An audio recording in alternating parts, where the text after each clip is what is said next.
Nation blood organization کا corona virus کے باعث لاک ڈاؤن کے دوران اسلام آباد کے مختلف علاقوں میں بڑے پیمانے پر راشن بیگ کی تقسیم کا عمل جاری ہے۔ چیئرمین NBO نعیم طارق ایڈوکیٹ کہتے ہیں کہ اس طرح کے فلائی اور نیکی کے کام کر کے دل کو سکون ملتا ہے۔ ہم نے سلیکٹ کرنے کے بعد ہم نے ان کو راشن میں ہم آٹا دے رہے ہیں، چاول دے رہے ہیں، چینی دے رہے ہیں، پتی دے رہے ہیں، اور اس کے علاوہ ہم نمک دے رہے ہیں۔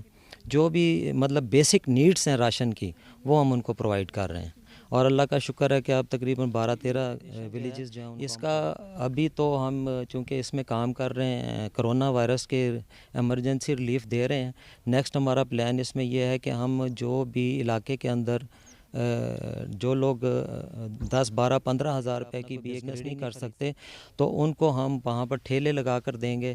NBO سے منسلک مفید خان ایڈوکیٹ کا کہنا تھا کہ اس طرح کے فلائی کاموں میں بہت مشکلات درپیش آتی ہیں، خصوصاً یہ جاننا کہ کون مستحق ہے اور کون نہیں۔ اس حوالے سے کافی فیلڈ ورک کرنا پڑتا ہے۔ فیلڈ میں ہمیں تو ڈفیکلٹیز ہوتی ہے، کچھ پلیسز کا ہمیں پہلے جو ہے تعین کرنا پڑتا ہے کہ کون سے پلیس میں مطلب ایریا دیکھنا پڑتا ہے، جس طرح کرونا کے حوالے سے سیفٹی میجرز ہوتے ہیں کہ ایریا کھلا ہونا چاہیے، الگ الگ بٹھانا چاہیے۔ پھر کراؤڈ کے حوالے سے کہ کراؤڈ کو کیسے مینیج، اس کے علاوہ جو کراؤڈ آتا ہے یا جن کو ہم راشن پرووائڈ کرتے ہیں ان کا ہم دیکھتے ہیں کہ ان کی کیسے سیفٹی کر سکتے ہیں یا ہم خود کی کیسے سیفٹی کر سکتے ہیں۔